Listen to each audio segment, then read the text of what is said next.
evaluating our hands. Every time we pick up a hand in bridge, we look at two things. We look at our honour cards.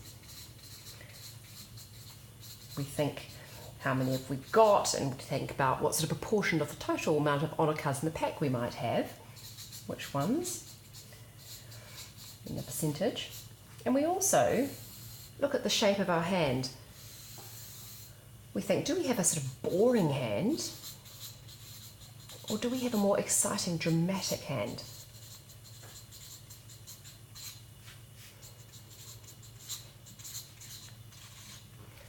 Bridge players have a way of evaluating honour cards.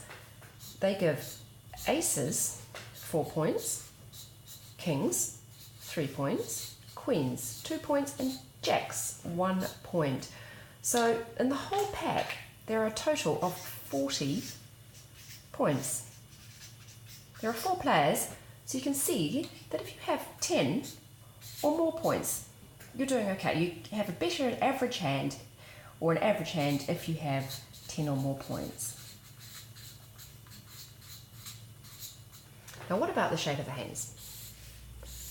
We call these boring hands balanced hands.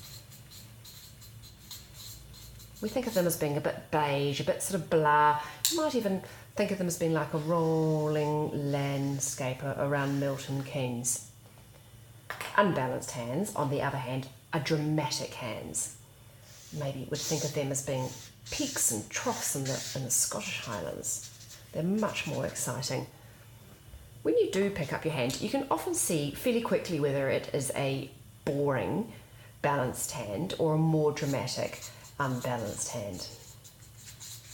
But we do have some rules of thumb. To be a balanced hand, you can have only one doubleton. You can have no singletons and no voids.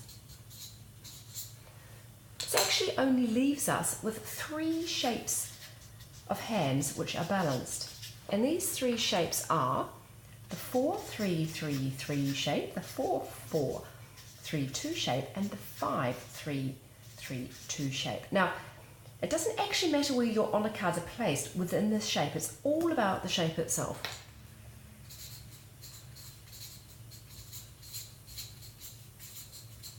What about these unbalanced hands then? Which shapes are unbalanced? They're basically all the other hands.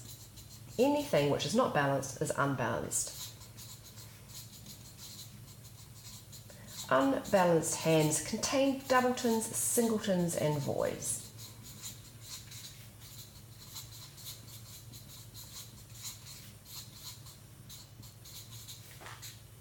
Now, bridge players love unbalanced hands, and this is because they've got so much potential. They've got potential for setting up length and for roughing in. Again, it doesn't matter where your high card points are placed, it's all about the shape.